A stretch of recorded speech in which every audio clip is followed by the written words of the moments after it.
Hello, I'm Debbie Bell Hosking for Finextra TV at EBAday 2024 in Lisbon. And I'm joined by Peter Larsson of Tietoevry, and we're talking about the instant payments regulation. So Peter, a big welcome. Thank you. Day two, I'm sure you've got a very busy day ahead. Yes, indeed. It's been really nice to be here, and I enjoy every moment of it. Yeah, and it's buzzing. It's buzzing. It is. And instant payments regulations, a big topic here in the studio and on the floor. What would you say are the objectives of the instant payments regulation? So first of all, instant payments is not new. It's been ongoing for quite some time now. And we've seen the success out of the Nordics and the UK. That brings harmonization, and it also brings the interest of evolving instant payments. I think that has been the story for a long term now in mainland Europe. And we did have to push for it by regulation to really make sure that it gets universally available. Now let's look ahead a little bit then. What do you think the state of cross-border payments for banks will be in 2026? That's a good one. 2026 will come very fast, and it takes quite a lot of time to prepare for 2026.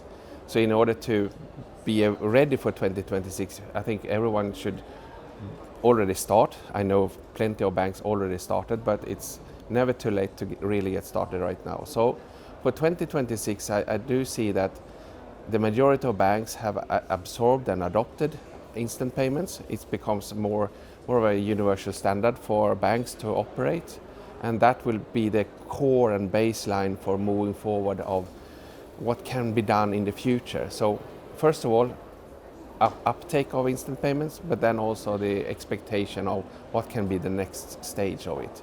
And I do believe that many banks are also thinking about how will I make the next steps even now, because 2026 comes very, very quickly.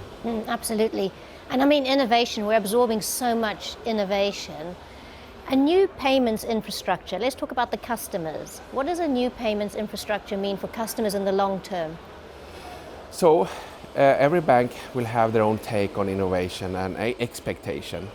First of all, by leveraging and understanding the full context of instant payments. If I relate back to the Nordics, we had a very quick uptake of instant payments, but we also found out that the next generation of consumers or merchants, they had huge interest, so they demanded more and more. And that became a very natural for us to include the request to pay or other means of doing business between each other. So a lot of European institutions are now looking to the Nordics, and they have experience from the UK, and they think that is the good baseline. Innovation, but innovation is much more than that. I think that we can see use cases and business demand from corporates to utilize innovation. Request to pay is a great foundation for innovation, right? Where this request to pay can be tailored for the corporate's need. We also see that merchants have huge interest because, yet again, it's successful in the UK, it's successful in the Nordics. And then I also believe that within Europe, but outside of Eurozone, there's a tremendous amount of interest looking on into how Eurozone will solve instant payments.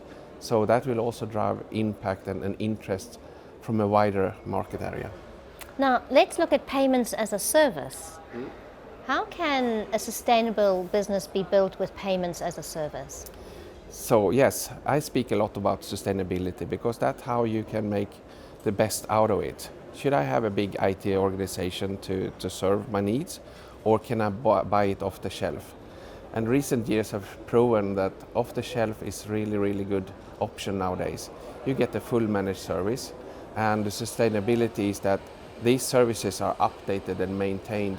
So being a bank, you don't need to focus on your maintenance on your own. You should instead focus on innovation and the power of growing your own business. And I think that is the essence of sustainability, to have that freedom, to have the independence and remove the friction. That sounds like a good combination. Thank you. Peter, thank you so much for joining us, and enjoy the rest of the conference. Early start today, but I'm sure it'll get busier as we go on. Thank you, Debbie. Thank you.